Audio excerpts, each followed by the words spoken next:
अब आगे बढ़ते हुए आपको दिखाते हैं कि हिंडन नदी में किस तरीके से उफान की वजह से आसपास के कई इलाके पूरी तरीके से जलमग्न हो गए हैं, डूब गए हैं। आप देखिए जरा तस्वीरें, ग्रेटर नोएडा की तस्वीर, जहां पानी में सैकड़ों गाड़ियां डूबी हुई नजर आ रही हैं। तो हिंडन नदी में उफान जिस तरह से आया हुआ है उसकी वजह से आसपास के इलाके जलमग्न हो गए हैं। और आसपास देखिए किस तरह की तस्वीरें आपको हम दिखा रहे हैं इस वक्त। गाड़ियां और सैकड़ों की संख्या में यहां जो गाड़ियां खड़ी हुई थी वो पूरी तरह पानी में डूबी हुई नजर आ रही है। एक्सक्लूसिव तस्वीरें एबीपी न्यूज पर आपके सामने, ग्रेटर नोएडा की तस्वीर है। पानी में सैकड़ों कारें डूब चुकी हैं। कितनी बड़ी बर्बादी यहां सीधे तौर पर हिंडन नदी में जिस तरह से उफान आया हुआ है, जलस्तर उसका लगातार बढ़ रहा है और ऐसे में आसपास के इलाके पूरे डूबे हुए हैं। पास ही में खड़ी हुई ये सैकड़ों गाड़ियां जो पानी के जद में आ गई हैं, क्योंकि यहां पर जल जमाव और जिस तरीके से पानी यहां बढ़ता चला गया, ये तमाम गाड़ी सैकड़ों की संख्या में जो यहां खड़ी हुई थी, ये सारी गाड़ियां ये सब डूब गई हैं, पूरी तरीके से डूबी हुई है। ड्रोन से ली हुई तस्वीरें इस वक्त हम आपको दिखा रहे हैं। ये ड्रोन वीडियो आप देखिए जिसमें आपको पूरा इलाका साफ तौर पर डूबा हुआ नजर आएगा। गाड़ियां देखिए आप, सैकड़ों की संख्या में जो ये गाड़ियां यहां पर पार्क थी, खड़ी हुई थी, वो पूरी तरीके से पानी में डूब गई हैं। और देश के कई राज्य इस वक्त बाढ़ और बारिश की वजह से पहले ही बेहाल हैं। बारिश आज भी हुई दिल्ली एनसीआर इलाके में और उसकी वजह से नदियों का जलस्तर लगातार बढ़ रहा है। यमुना का जलस्तर बढ़ा हुआ है, हिंडन नदी का जलस्तर बढ़ा हुआ है और हिंडन नदी के आसपास के जो इलाके हैं वहां मुसीबत किस तरीके से बनी हुई है। कई ऐसे गांव हैं जो जलमग्न हो गए हैं, लोगों को अपना घर बार छोड़कर जाना पड़ रहा है।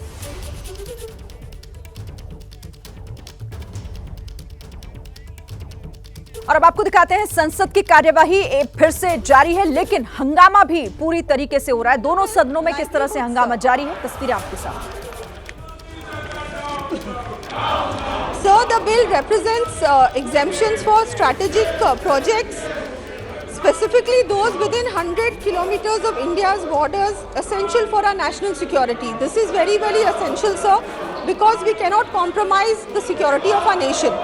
We understand the need to strike a delicate balance between conservation and national interest, ensuring that projects of utmost importance to our country are not hindered by stringent regulations.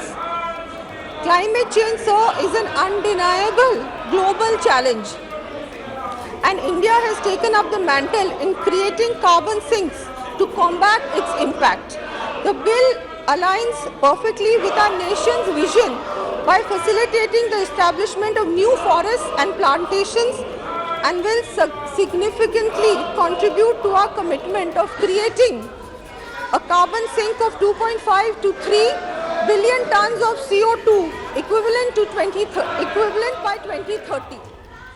So I would like to conclude. Shrimati Mamata Mohanta, this legislation is please बोले। धन्यवाद mic sir.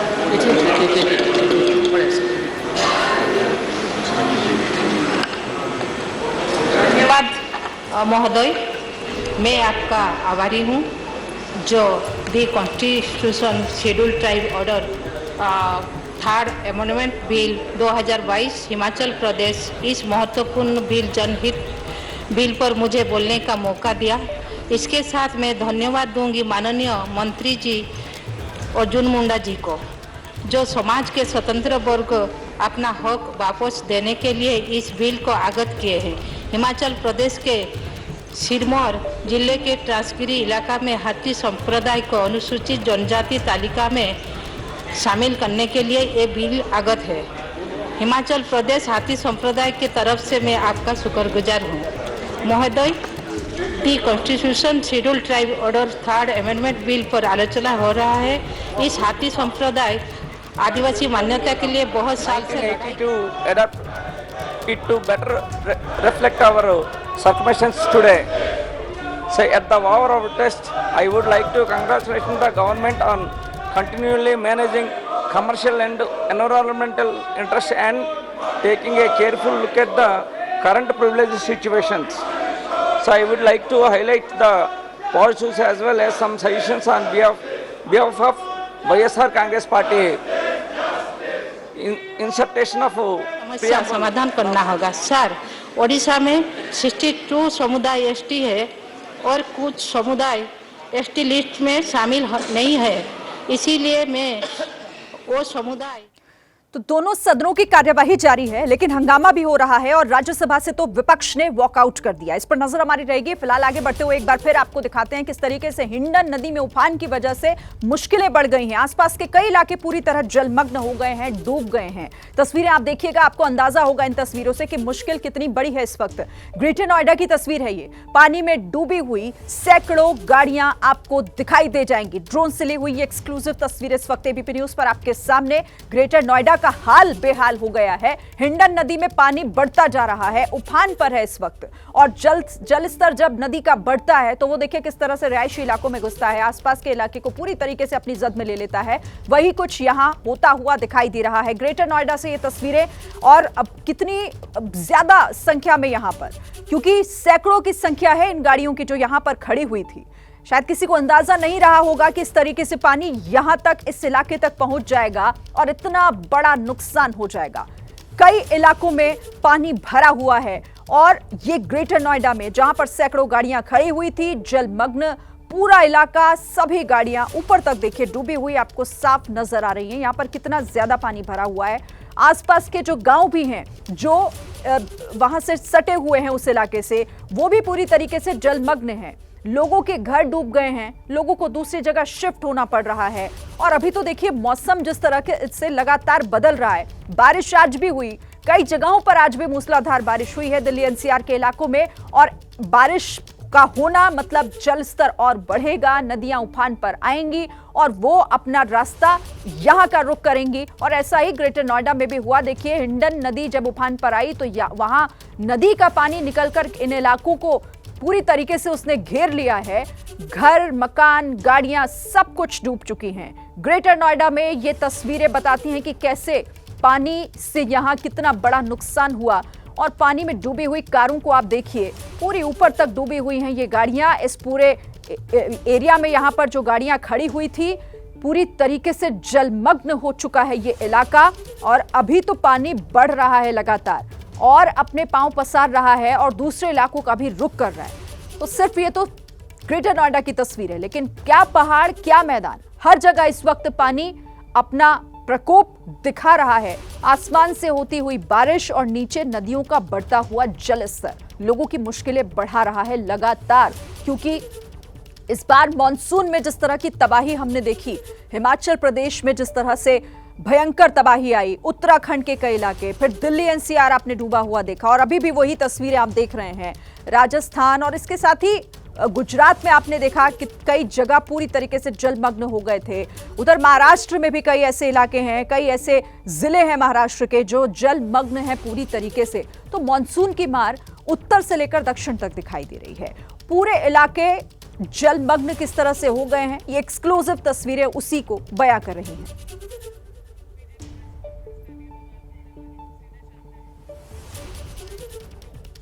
और पश्चिम बंगाल के मामले को लेकर इस वक्त BJP की तरफ से प्रेस कॉन्फ्रेंस की जा रही है, आपको सुनवाते हैं। और हम सभी लोकतांत्रिक प्रक्रिया सांसद बने हैं, लेकिन हमें ममता सरकार की अगुवाई में एक बहुत ही विकृत और शर्मनाक लोकतंत्र देखने का दुर्भाग्य मिला। We noticed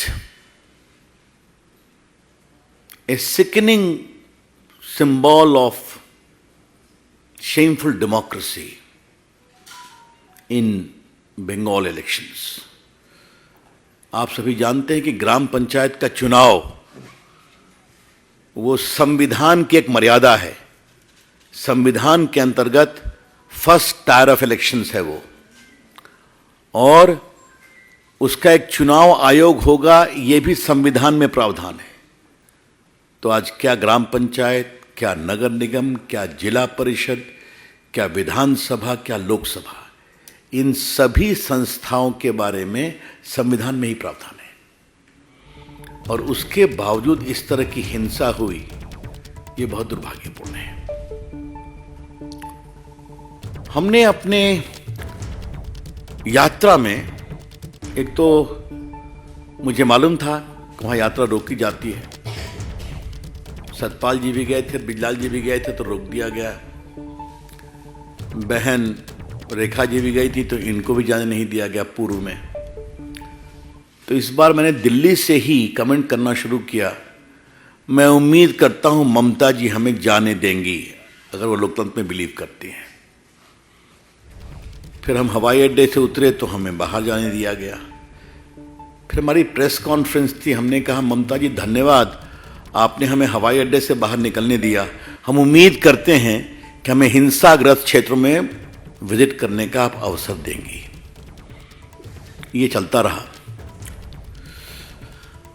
मित्रों, हमारी जो ऑब्जर्वेशंस है, जो इस रिपोर्ट का भी पार्ट है, उसके 5 मूल बिंदु हैं। नंबर 1, नॉमिनेशन करने नहीं देंगे। You will not be allowed to file nomination. Number 2, nomination कर लिया तो तुम्हें प्रचार नहीं करने देंगे, तुम्हारे बाल बच्चों को भी किडनैप कर लेंगे। सच्चाई हुई। तीसरा, अगर नॉमिनेशन कर भी दिया तो किसी तरह गड़बड़ी में आपका नॉमिनेशन रिजेक्ट करेंगे। और चौथा, अगर आपने बहुत प्रचार किया तो आपके समर्थकों के घर पर बम बरसाएंगे, पीटेंगे, घर में हिंसा करेंगे, इत्यादि इत्यादि। और अगर आप जीत गए तो आपको सर्टिफिकेट नहीं देंगे। सर्टिफिकेट तभी देंगे जब आप दस्तखत करो कि आप टीएमसी ज्वाइन करोगे। तो just to recapitulate, you will not be allowed to file nomination. If you succeeded, you will not be allowed to campaign under threat of kidnapping of your children. If yet you insist, then your supporters will be attacked, killed with impunity. And next, even if you manage to win, you will not be given the victory certificate till you give an undertaking of joining the TMC. ये एक मोटी बात आप जान लें, ये शुरू था। दूसरी बात, आप हमारी रिपोर्ट देखेंगे तो हमने हाईकोर्ट के 5 आदेश को कोट किया है। ये काफी इलैबोरेट रिपोर्ट है, शुरू में सिनॉप्सिस भी है कि हाईकोर्ट ने कैसे 5 बार निर्देश दिया है कि चुनाव फेयर होने चाहिए, सेंट्रल फोर्सेस की पोस्टिंग होनी चाहिए। सेंट्रल फोर्सेस की पोस्टिंग में गड़बड़ी की गई, सेंसिटिव बूथ की सूची नहीं दी गई, आपको मालूम है। तो उनको मिसप्लेस कराया गया ताकि वो फील्ड में जा नहीं सके। मैं हाईकोर्ट के 1-2 आदेश खाली आपके सामने पढ़ने की आपसे अनुमति चाहता हूं, और जिससे आपको समझ में आएगा कि हाईकोर्ट ने, देखिए मैं एक पढ़ रहा हूं। The State Election Commission to review the assessment plan submitted by state, and wherever there is inadequacy of the state police force in all such areas also, the State Election Commission shall requisition deployment of paramilitary forces. तो बंगाल हिंसा को लेकर जो report वहां से बनाई है और जो सौंपी गई है जेपी नड्डा को, उसी के बारे में जानकारी रविशंकर प्रसाद दे रहे थे। इस पर नजर हमारी रहेगी। देखिए, संसद के दोनों सदनों में हंगामा हो रहा है। राज्यसभा में भी हंगामा हुआ और विपक्ष अब इसे लेकर रणनीति भी बना रहा है। सत्र को लेकर खरगे के कमरे में विपक्षी नेताओं की बैठक, राज्यसभा से वॉकआउट कर चुका है विपक्ष। राज्यसभा के सभापति के रवैये से विपक्ष नाराज है, सूत्र जो जानकारी दे रहे हैं। और अब आगे क्या रणनीति होगी, इस पर चर्चा चल रही है। इस वक्त की ये बड़ी खबर, खरगे के कमरे में विपक्षी नेताओं की बैठक हो रही है। सत्र को लेकर आगे विपक्ष क्या रणनीति बनाता है, इस पर मंथन हो रहा है। राज्यसभा के सभापति से खुश नहीं है विपक्ष, नाराज है उनके रवैये से, सूत्र ये जानकारी दे रहे हैं। और इसी को लेकर अब आगे की रणनीति पर मंथन जारी है, चर्चा हो रही है। तो सदन से वॉकआउट, राज्यसभा से वॉकआउट विपक्ष ने किया। लगातार जब से सदन शुरू हुआ है हंगामा हो रहा है। विपक्ष सरकार को इस पर घेरने की कोशिश कर रहा है और मणिपुर मामले पर प्रधानमंत्री के बयान की मांग पर अड़ा हुआ है और साथ ही चर्चा की चाहता है। पत्रकारिता कोई इमोशन नहीं है, ना अपना कोई ज्ञान देना है और ना कोई विचार थोपना है। पत्रकारिता क्या है? पत्रकारिता का मतलब है सही जानकारी इकट्ठा करना और तथ्य बताना। पत्रकारिता आज जितने महत्वपूर्ण दौर में है, शायद पहले नहीं थी। इस दौर से निकलने के लिए सिर्फ सच दिखाने की जरूरत है, वो सच जो आपके हित को आगे रखे। इसलिए अब रात 9 बजे प्राइम टाइम नहीं होगा, ये आपका टाइम है। जगविंदर पटियाल के साथ देखिए पब्लिक इंटरेस्ट 17 जुलाई से सोमवार से शुक्रवार रात 9 बजे सिर्फ एबीपी न्यूज पर। एबीपी न्यूज आपको रखे आगे।